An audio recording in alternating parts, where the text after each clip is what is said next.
Hey, it's Corey jumping on for an impromptu live because I've been working on a presentation about doubt and belief, and so I wanted to share some of my initial thoughts on this with you all so that you can benefit from my research. So if you're there, jump on, say hello, join me. Let me know your thoughts about doubt and belief and how you deal with doubt. It tends to be something everyone struggles with, no matter how successful or how educated or whatever. It's something that is always a part of our life. So that's what I want to talk about, is how we can actually look at it differently, deal with it differently, and use it for our benefit. So I'm just sharing this real quick with my group, and then I will get started. So again, if you're there, jump on, say hello. Let me know what's going on in your world. Okay, we're all set. Okay, so, oh my goodness, so doubt is something I have struggled with probably most of my life, and I don't think I'm the only one that deals with it, and I'm sure I'm not the only one that deals with this, but what I'm discovering is many different things, but what I want to talk about today is two concepts. So the idea that we can look at doubt differently, and we can use doubt for our benefit, and then the second step, or the second part of the presentation, or what I want to share and what I've been researching, is then how you can start to counter your doubts with belief so that your beliefs become stronger than your doubts. Got it? Okay, so what I want to start with real quick is how we can start to reframe doubts, how we can start to shift our sort of concept of doubts, our feelings around doubts. Because for me personally, I've always had this sort of negative association with doubt. Like I couldn't trust myself because I had so much doubt in myself. Or if I doubted a decision, then it would sort of rack my body with, sort of negativity. Like, oh my gosh, what should I do? Instead of seeing doubt as just an invitation to be creative, to be curious, and to explore. And so one way that has helped me think about this is considering some of the early innovators in our lifetimes, right? So thank God Galileo doubted what current society was saying in his time, that I'm gonna get this wrong probably, the sun revolved around the earth instead of the earth revolving around the sun, right? Thank God he doubted that, because that led him to phenomenal discoveries in the foundation of a lot of our scientific and astronomy knowledge, right? And the same thing with Christopher Columbus. Like, thank God he didn't think he was going to sail off the end of the world if he sailed away from Spain heading towards the east, right? He doubted the current knowledge that was like the earth is flat, right?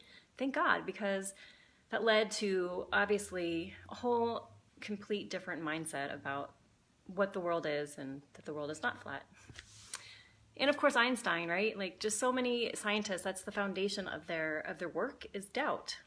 And they use doubt as curiosity, as exploration, as discovery. And I feel like that is something that I often haven't done, and which I am now exploring, which has been super helpful, is seeing, instead of, oh my gosh, I doubt myself, I doubt this, I doubt that, it's like, okay, so what do I need to discover here? How can I be curious about this?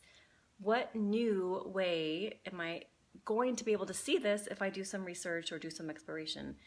And so for me, it's an invitation. And if I can just even speak for myself, that when I think about the past, initially, some of my doubts led me obviously to do more research, to discover different, quantum mechanics and quantum reality and different fields of metaphysics and different stories based on research, based on science, of people who have suspended their doubt and done miraculous things, like people who have overcome tremendous illnesses, tremendous disabilities, all kinds of things. And so if I didn't have that doubt, perhaps I wouldn't have been led down the road to do that exploration and that discovery. And that would have been something that has really benefited my life. I'm a super passionate researcher. I'm always reading, constantly. And so it's been fascinating for me to go down these different roads, like for me, going down the road of, physics and quantum mechanics and quantum reality and psychology and all of that stuff is just, for me, super fascinating. So that's one thing that I can start to see as a benefit of doubt, because if I didn't have doubt, I imagine my world would be very narrow, right? I live in a little bubble. This is the way my world is, and I don't have to doubt anything. Everything's just certain. And that would actually be kind of boring, right? Okay, so that's the way that you can start to shift doubt, is to start to see it as an invitation to explore, to discover, and to get curious. So the second part I wanted to share is, if you are in a place where you feel like doubt is becoming really heavy and starting to play maybe a more negative role and you're not able to shift it, what I want you to start to do is to doubt your doubt. And what I want you to do specifically is to look for evidence that it's not true. And there's plenty of evidence. So for example, if you are doubting maybe the possibility of your dream of maybe having an optimal state of wealth because maybe you struggled, health, maybe you struggled with health throughout your life with different illnesses, or maybe your dream is to have a optimal state of wealth and maybe you struggled financially on and off throughout your life. Or maybe it's to have an amazing relationship and you struggled with relationships. So whatever it is, you have some doubts and some experiences that have led you to believe that what you want is not possible for you. So what I want you to do is to research and find all the evidence that what you desire is absolutely possible for you. So this not only means looking at your own personal life and seeing where you have been successful in these different areas, even if it were for only a moment or a brief amount of time.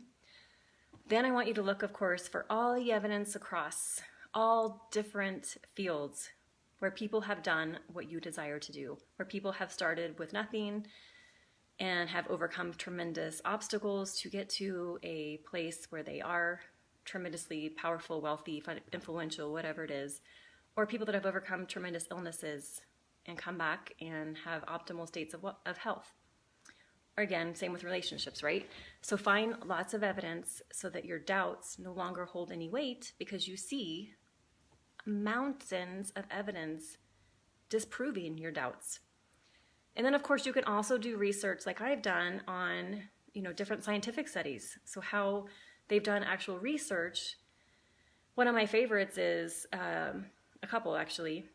A study they did where a handful of people, I can't remember the number, I'll have to look this up for you all. They all needed meniscus surgery. They needed some sort of knee surgery, a meniscus replacement, or some sort of part of their knee needed replaced. Half of the people got the surgery. Half of the people were told they got the surgery, and they were put, they were in the surgery room the same amount of time. The surgeons were still, if the patient was somewhat conscious, they would still see the surgeon. They would feel the insertion, but there was no actual surgery done. These are all volunteers. It wasn't like this was done without their acknowledgement. But after the surgery, they weren't told who had surgery, who didn't. They all had complete recovery. Their knees completely recovered. The people that had surgery and the people that didn't have surgery, because they believed they had the surgery. They believed their knee was healed. And just because they believed it, their knee actually healed. It's fascinating. To me, it's mind-blowing how powerful our thoughts are, how powerful our beliefs are. And it makes me crazy how much we don't tap into that and how much we actually feed into the opposite. We feed into the doubts. And then we use the doubts to prove exactly what we don't want. So we prove that we're not ever going to be healthy. We're not ever going to be wealthy. We're not ever going to have a good relationship, because that's what we're feeding. That's what we're believing. And it's just as powerful to do the opposite, to absolutely believe 100% everything that I desire is already mine. It's already possible. Look at all these mountains of evidence that all these people that are doing it. I mean, look at nature. Nature is constantly renewing no matter how many disasters happen, right? I mean, abundance is universal. It's nature, right? There's no stopping it. As well as health, right? I mean, nature, think about hurricanes, wildfires, nature comes back and flourishes. The same with the human body, right? Just takes us replacing our doubts with unwavering belief.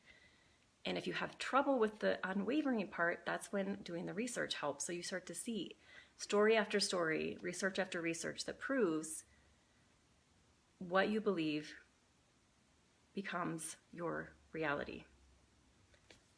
So those are my thoughts. Because honestly, it's always a choice. In any moment you can choose doubt or you can choose belief. Any moment you can choose doubt to help you see and be curious and creative and resourceful, or you can use doubt to destroy you. It's up to you, right? So I encourage you to start to shift your relationship with doubt, start to see the upside of doubt. And then again, if you're that's not working, I want you to start to doubt your doubts and start to build your arsenal of evidence to disprove all your doubts. And honestly, this will be the biggest game changer for you. If you are curious and wanting to get more into this and want to really dig into overcoming your doubts and living in a place of unwavering self-belief no matter what happens, please reach out to me. I'd love to work with you on this. Something I'm super passionate about and something that I have personally experienced and have personally been able to transform in many different areas of my life. So I will leave you with that, and happy believing. Talk to you soon. Bye.